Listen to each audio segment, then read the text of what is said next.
Hello and welcome to the Kyle Olson Show. On Wednesday, I went to Operation Haircut outside the Michigan State Capitol, where hundreds of people ended up turning out to get their hair cut.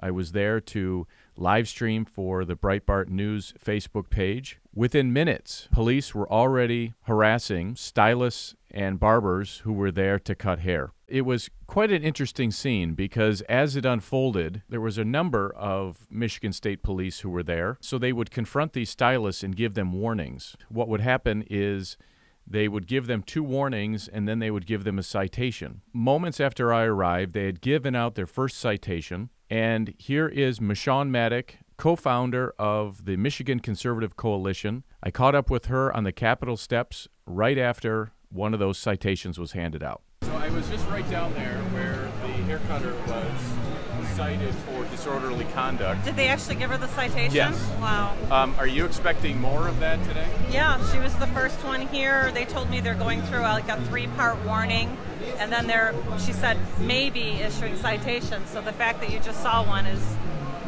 just tragic. She's a mom that's been out of work for, weeks. I got a mother down here. She's getting threatened right now as we speak. She's got her 4 kids here. Single mom of 4. She just wants to earn a living. Safely, I might add. So what's the purpose of the protest today?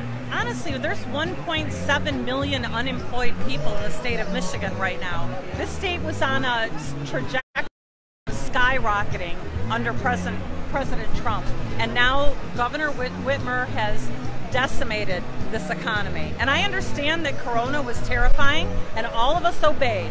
We all stayed home. Everybody shut everything down. Right now, it just feels like punishment.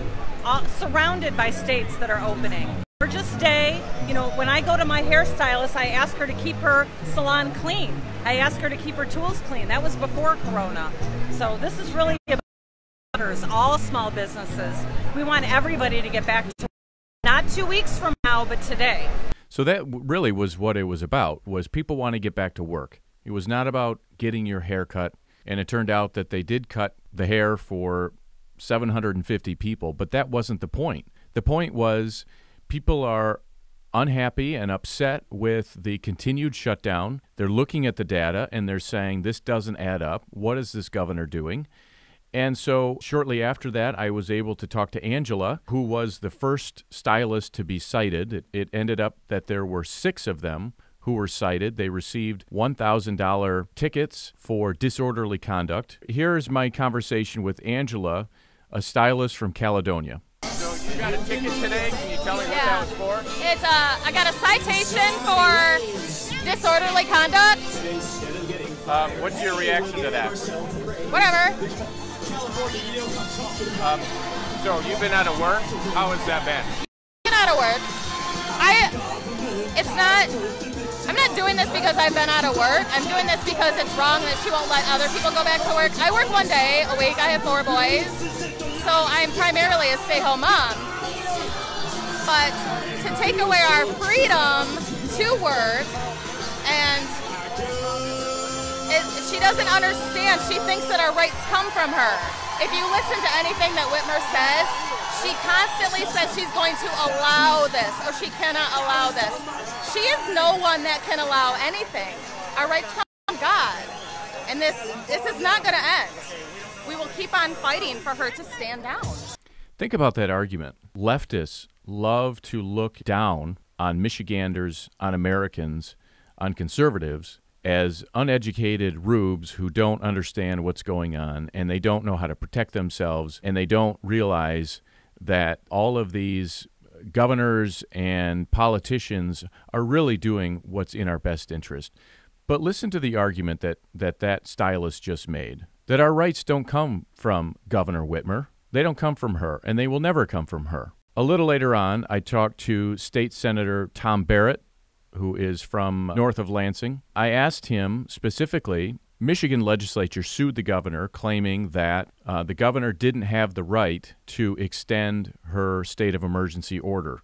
That ended up in the Court of Claims. There has been a ruling anticipated that hadn't come yet. And so I talked to State Senator Tom Barrett about that, and here's that discussion.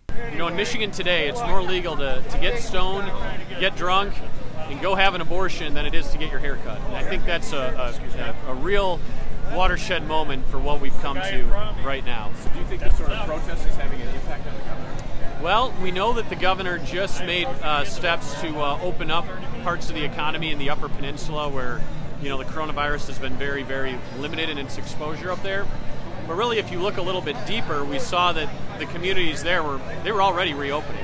They were disregarding the governor's orders. He had whole counties basically saying, we're nullifying these orders and we're going to reopen. So the governor couldn't afford to be embarrassed by people disregarding her orders in that level, so she had to allow them to reopen because they were going to do it anyway. So she really only did it to save herself from the embarrassment of not having them enforce her orders any longer.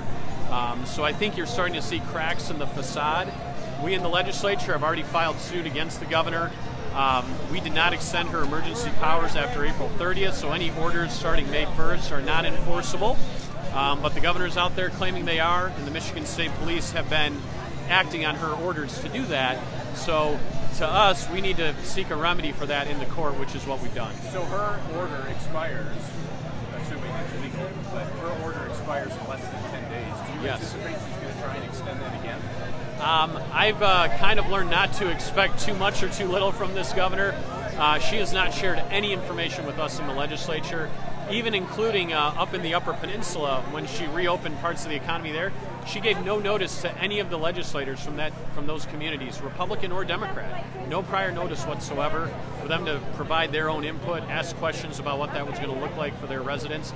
And it's just opened a whole nother can of uncertainty with the communities up there. So the governor isn't cluing us in as to what any of her decision making is. She's not sharing any of the data with us as to what's driving her motivation to do what she's doing. I expect that she will continue parts of her orders after May 28th, but we don't know yet what that will look like in its entirety.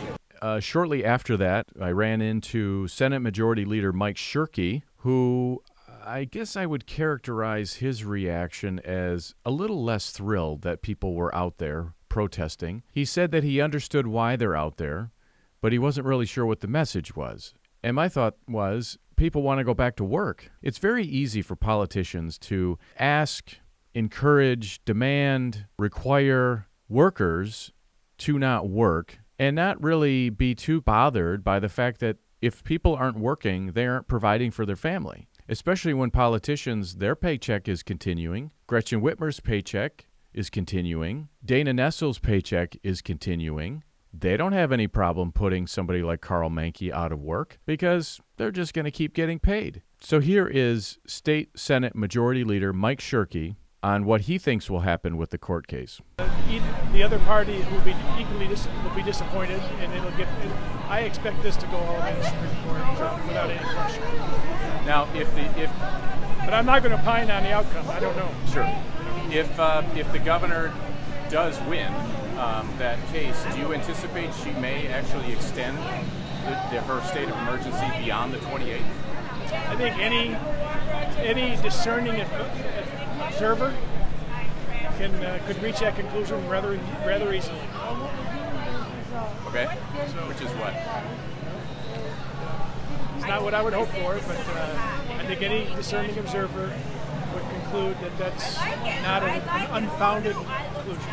So that was probably one of the most ambiguous answers I've ever heard in my entire life. But it also, I think, is very disconcerting because what you're hearing Senate Majority Leader Mike Shirkey say is that he is anticipating that Governor Whitmer will attempt to extend her state of emergency beyond Tuesday, May 28th. Any action that the legislature takes, regardless of what happens in the Court of Claims, this is not going to be over. And this really, to me, is it anything more than a power play on the part of Governor Gretchen Whitmer?